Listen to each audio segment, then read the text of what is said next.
Hi hello. ഇന്നിവിടെ വന്നിട്ടുള്ളത് ഒരു സൺഡേ വ്ളോഗായിട്ടാണ് കേട്ടോ വന്നിട്ടുള്ളത്.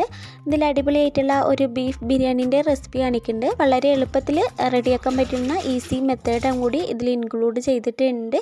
വീഡിയോ സ്കിപ്പ് ചെയ്യാണ്ട് കാണാം. കണ്ടിട്ട് നിങ്ങൾക്ക് ഇഷ്ടമാണെന്നുണ്ടെങ്കിൽ ഒന്ന് ലൈക്ക് ചെയ്തൊന്ന് സപ്പോർട്ടാക്കുക. വീഡിയോയെക്കുറിച്ചുള്ള അഭിപ്രായം ഒന്ന് കമൻറ്റ് ചെയ്യാം. കാലത്തൊട്ടിട്ടുള്ള വിശേഷങ്ങളാണ് ഇൻക്ലൂഡ് ചെയ്തിട്ടുള്ളത്. അപ്പോൾ പ്ലാന്റിൻ്റെ വെള്ളമൊക്കെ ഒന്ന് മാറ്റി കൊടുക്കേണ്ട ടൈമായിട്ടുണ്ടായിരുന്നു. അപ്പോൾ അതിൻ്റെ വെള്ളമൊക്കെ ഒന്ന് മാറ്റി കൊടുക്കണം കേട്ടോ. അപ്പോൾ ആഴ്ചയിൽ വെള്ളം മാറ്റാറുണ്ട്. ഇല്ലെങ്കിൽ ചെടിയിലൊക്കെ ഒരു പാസാറ് പോലെയൊക്കെ വന്നിട്ട് ഉണ്ടാവും കേട്ടോ. പിന്നെ ചെടിയൊക്കെ ചീഞ്ഞു പോകാനുള്ള സാധ്യതയൊക്കെ കൂടുതലാണ്.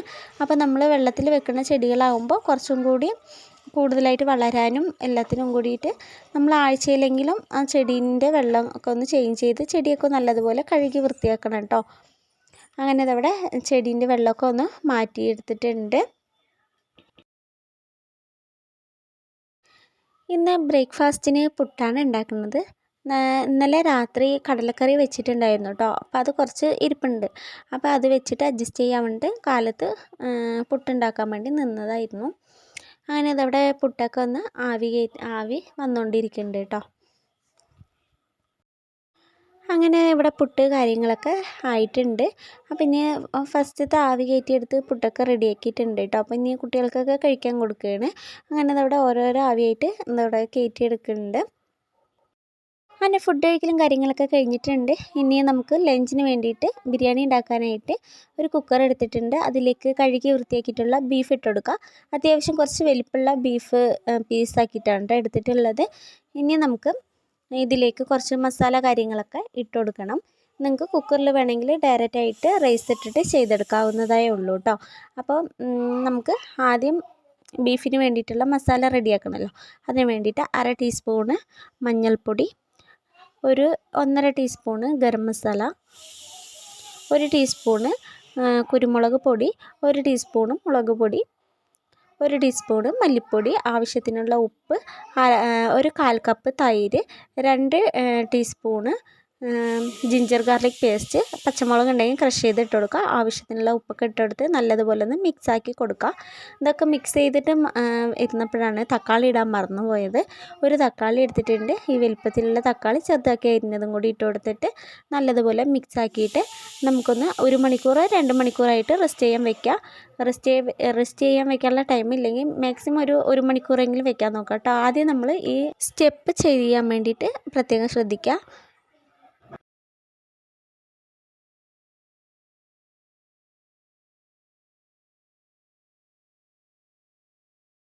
ഇനി നമുക്ക് റൈസ് അളന്നെടുക്കാം. ഞാനിവിടെ 1 kg റൈസാണ് എടുത്തിട്ടുള്ളത്. ജീരകശാല അരിയാണ് എടുത്തിട്ടുള്ളത്. അതിൻ്റെ ഇൻഗ്രീഡിയൻസാണ് ഇതിൽ ഞാൻ കാണിക്കുന്നത്. പെർഫെക്റ്റ് ആയിട്ടുള്ള ഇൻഗ്രീഡിയൻസ് ആണ് കേട്ടോ കാണിക്കുന്നത്. ഇതുപോലെ ചെറിയ സവോളയാണ് എടുത്തിട്ടുള്ളത്. ഒരു 6 എണ്ണം എടുത്തിട്ടുണ്ട്. വലുതാണെങ്കിൽ ഒരു 4 എണ്ണം മതിയാകും. അതൊന്ന് സ്ലൈസ് ചെയ്ത് മാറ്റി വയ്ക്കാം. അപ്പോൾ നമുക്ക് എങ്ങനെ റൈസ് പെട്ടെന്ന് റെഡിയാക്കാൻ നോക്കാം. അതിനുവേണ്ടി ഇവിടെ അടുപ്പിലൊരു ചട്ടി വെച്ചിട്ടുണ്ട്. അതിലേക്ക് ഓയിലും അതുപോലെ നെയ്യും കൂടി ഒഴിച്ചു കൊടുത്തിട്ടുണ്ട് കേട്ടോ. അപ്പോൾ ഒരു 2 ടേബിൾ സ്പൂണോ 3 ടേബിൾ സ്പൂണോ നെയ്യ് ഒഴിച്ചു കൊടുക്കുക. എന്നിട്ട് നമുക്കതിലേക്ക് അണ്ടിപ്പരിപ്പ് മുന്തിരിയൊക്കെ ഒന്ന് വറുത്തെടുത്തിട്ടുണ്ട്.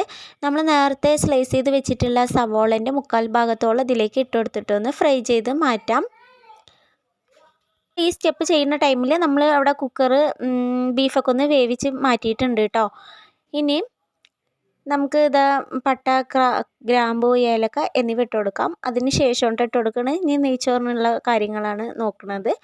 ഇതിലേക്ക് നമ്മൾ നേരത്തെ ബാക്കി സ്ലൈസ് ചെയ്തിട്ടുള്ള സവോള മാറ്റി വെച്ചിട്ടുണ്ടായിരുന്നല്ലോ, അതും കൂടി ഇട്ട് കൊടുത്തിട്ട് നല്ലതുപോലെ വഴറ്റി കൊടുക്കുന്നുണ്ട്.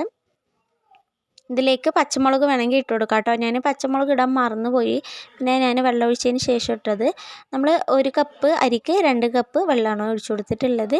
ഇതിലേക്ക് ആവശ്യത്തിനുള്ള ഉപ്പും കൂടി ഇട്ട് കൊടുക്കുക. എന്നിട്ട് നമുക്ക് വെള്ളം നല്ലതുപോലെ തിളയ്ക്കാൻ വേണ്ടി വയ്ക്കാം. നമുക്ക് പെർഫെക്റ്റായിട്ട് കുക്കറിലും ചെയ്തെടുക്കാം. അതും കൂടി ഞാൻ കാണിക്കുന്നുണ്ട് കേട്ടോ.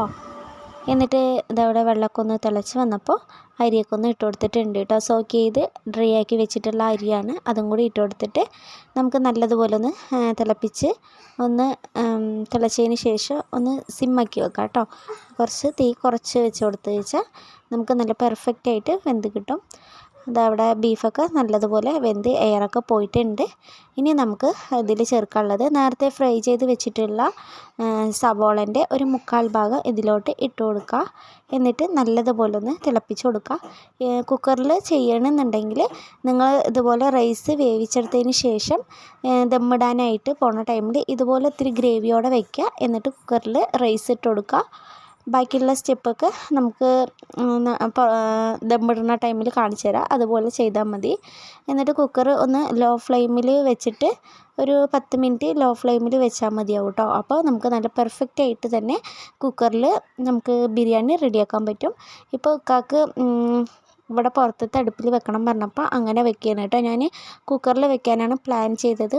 ആകെ മൊത്തം പ്ലാനിങ്ങൊക്കെ മാറ്റേണ്ടി വന്നു. അങ്ങനെ ഇതവിടെ നമ്മൾ റൈസൊക്കെ ദമ്മിടാൻ വേണ്ടി പോവുകയാണ്. അപ്പോഴത്തേനും ഇതവിടെ നമ്മൾ നെയ്ച്ചോറ് ഉണ്ടാക്കിയല്ലോ. അപ്പോൾ ആ റൈസിൻ്റെ താഴത്തെ ഭാഗത്തത്തെ ഏകദേശം നമ്മൾ 2 ബൗളിലേക്ക് എടുത്ത് മാറ്റുക. എന്നിട്ട് അതിലേക്ക് നമ്മൾ ബീഫ് വേവിച്ച് വെച്ചല്ലോ, അത് നമ്മൾ താഴത്തെ ലെയറായിട്ട് ഇട്ട് കൊടുക്കുന്നുണ്ട്. അതിൻ്റെ മുകളിലായിട്ട് നമുക്ക് ഫസ്റ്റത്തെ ലെയറായിട്ട് റൈസ് ഇട്ട് കൊടുക്കുക. നിങ്ങൾ കുക്കറിൽ ചെയ്യുമ്പോൾ ഇതേപോലെ ചെയ്താൽ മതി കേട്ടോ. നമ്മൾ ബീഫ് വേവിച്ച് കഴിഞ്ഞ് വെച്ചാൽ ഓൾറെഡി നമ്മുടെ കുക്കറിൻ്റെ അടിയിൽ എന്തായാലും ബീഫ് ഉണ്ടാവുമല്ലോ. അതിൻ്റെ മുകളിലായിട്ട് റൈസ് ഇട്ട് കൊടുക്കുക. അങ്ങനെ ചെയ്യുക. എന്നിട്ട് ഇതുപോലെ നമ്മൾ ഫ്രൈ ചെയ്തിട്ടുള്ള സവാള ഇട്ട് കൊടുക്കുക. അണ്ടിപ്പരിപ്പും മുന്തിരിയും അതുപോലെ പുതിന മല്ലിയിലയും കൂടി ഇട്ട് മിക്സഡ് ആക്കിയതും കൂടി ഇട്ട് കൊടുക്കുക. പുതിന കുറച്ചിട്ടാൽ മതി കേട്ടോ, അല്ലെങ്കിൽ അതിൻ്റെ ഒരു കുത്തൽ വരും.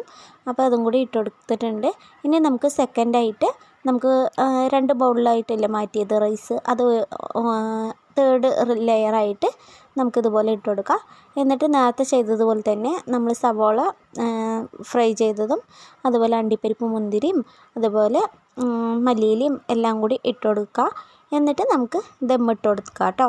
അപ്പോൾ ഇത്രയേ ഉള്ളൂ കേട്ടോ പണി. വളരെ എളുപ്പത്തിൽ കുറച്ച് ഇൻഗ്രീഡിയൻസ് വെച്ചിട്ട് ഉണ്ടാക്കാൻ പറ്റിയിട്ടുള്ള നല്ല അടിപൊളി ടേസ്റ്റിലുള്ള ഒരു ബിരിയാണിയാണിത്. അപ്പോൾ എല്ലാവരും ഒന്ന് മസ്റ്റായിട്ട് ഒന്ന് ട്രൈ ചെയ്ത് നോക്കുക.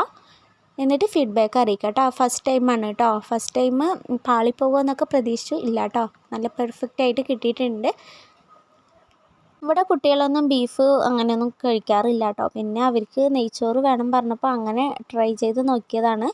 അപ്പോൾ നെയ്ച്ചോറ് ഒരാൾക്ക് ഫഹദുട്ടിക്ക് നെയ്ച്ചോറും വേണം പറഞ്ഞു, ഫറൂട്ടിക്ക് ബിരിയാണിയും വേണം പറഞ്ഞു. അപ്പോൾ രണ്ടും കൂടി മിക്സഡ് ആയിട്ട് വെച്ച് നോക്കിയതാണ് കേട്ടോ.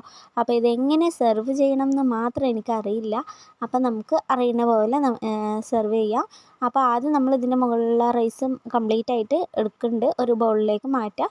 എന്നിട്ട് നമുക്ക് അതിൻ്റെ ഗ്രേവിയോട് കൂടിയിട്ടുള്ള റൈസ് ഉണ്ടാകുമല്ലോ, അത് വേറൊരു ബൗളിലേക്ക് മാറ്റിയിട്ട് എല്ലാം കൂടി ഒന്ന് നമുക്ക് മിക്സ് ആക്കിയാൽ മതി കേട്ടോ. എന്നിട്ട് നമുക്ക് സെർവ് ചെയ്യാം.